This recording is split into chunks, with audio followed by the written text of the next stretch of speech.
ओम सम शनिश्चराय नमः। शनि देव को ग्रहों का राजा कहा जाता है।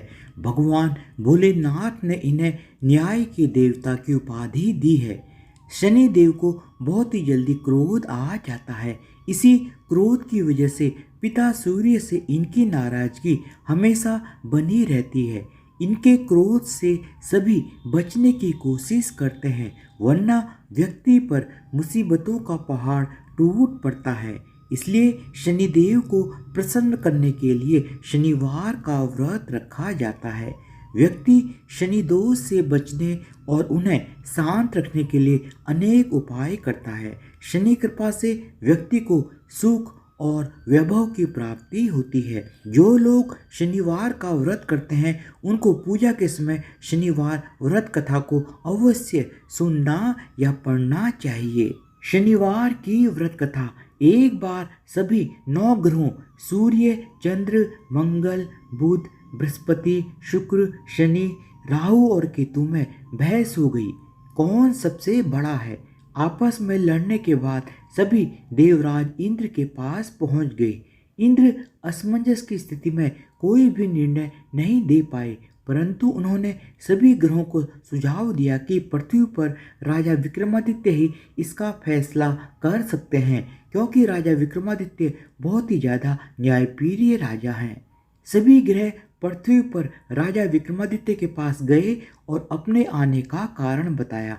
राजा विक्रमादित्य उनकी समस्या को सुनकर बहुत ही ज़्यादा परेशान हो गए। उनका चिंतित होना लाजमी था, क्योंकि जिसको भी किसी से छोटा बताया तो वही गुस्सा कर जाएगा। राजा विक्रमादित्य के काफ़ी सोच विचार के बाद उन्हें एक उपाय सूझा। उन्होंने स्वर्ण, रजत, कांस्य, पीतल, सीसा, रांगा, जस्ता, अभ्रक और लौह से 9 सिंहासन का निर्माण करवाया और उन्हें उपयुक्त क्रम में रख दिया गया। सबसे निवेदन किया गया कि क्रमानुसार सिंहासन पर आसन ग्रहण करें। शर्त यह रखी गई कि जो सबसे अंतिम में सिंहासन पर आसन ग्रहण करेगा वही सबसे छोटा माना जाएगा, जिसकी वजह से शनिदेव सबसे बाद में आसन प्राप्त कर सके और सबसे छोटे कहलाए। क्रोध के आवेश में आकर शनिदेव ने सोचा कि राजा विक्रमादित्य ने यह सब कुछ जानबूझकर किया है। कुपित होकर शनिदेव ने राजा विक्रमादित्य से कहा, हे राजा, तू मुझे नहीं जानता। सूर्य एक राशि में 1 महीना, चंद्रमा 2.25 महीने 2 दिन, मंगल 1.5 महीना, बृहस्पति 13 महीने, बुध और शुक्र 1-1 महीने विचरण करते हैं। लेकिन मैं 2.5 से 7.5 साल तक रहता हूँ। मैंने बड़े बड़े का विनाश किया है। श्री राम की 7.5 आने पर उन्हें जंगल जंगल भटकना पड़ा और रावण की 7.5 आने पर लंका को बंदरों की सेना से परास्त होना पड़ा। क्रोधित शनिदेव ने राजा विक्रमादित्य से कहा कि अब आपको सावधान रहने की जरूरत है। इतना कहकर शनिदेव कुपित अवस्था में वहां से चले गए।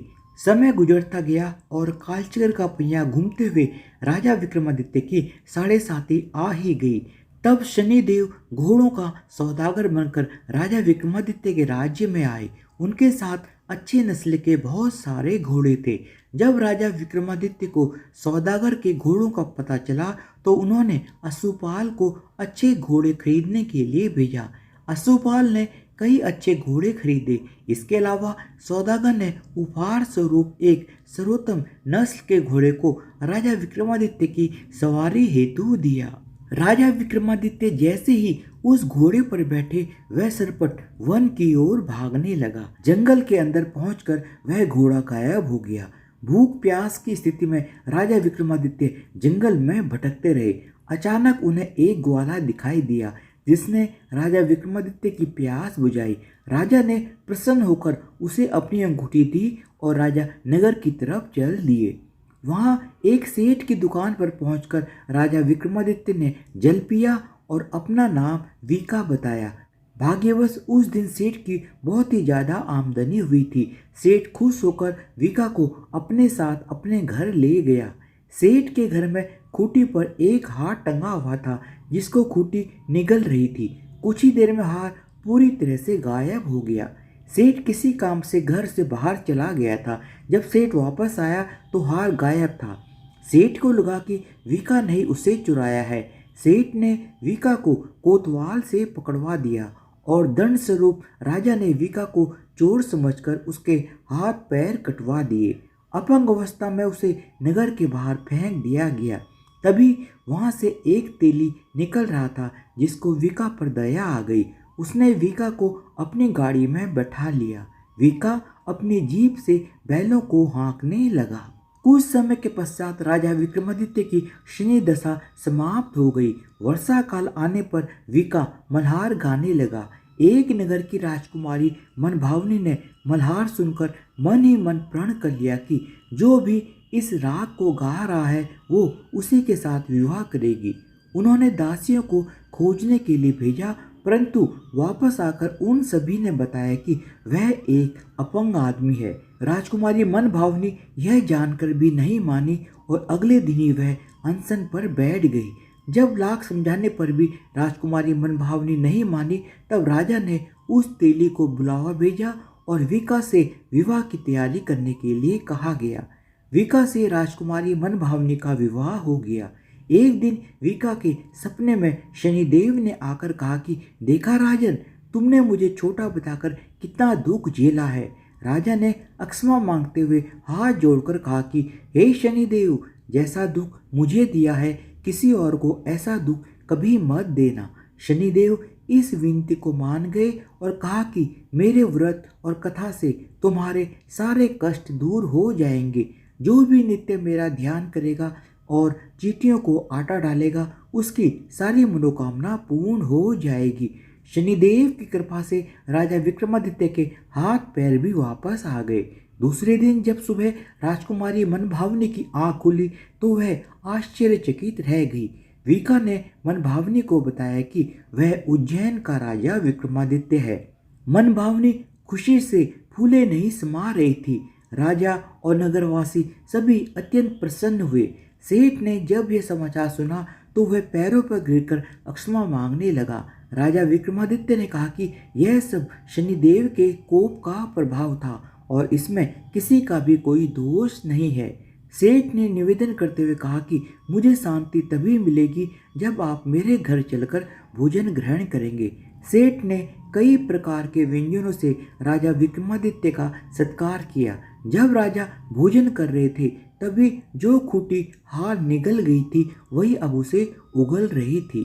सेठ ने अनेक मोहरें देकर राजा विक्रमादित्य का धन्यवाद किया और अपनी कन्या श्री कंवरी से पाणी ग्रहण का निवेदन किया। राजा विक्रमादित्य ने इसे सहर्ष स्वीकार कर लिया। राजा विक्रमादित्य अपनी दोनों रानियों मनभावनी और श्री कंवरी को लेकर उज्जैन नगरी लौट आए। सारे नगर में दीपमाला और खुशी मनाई गई।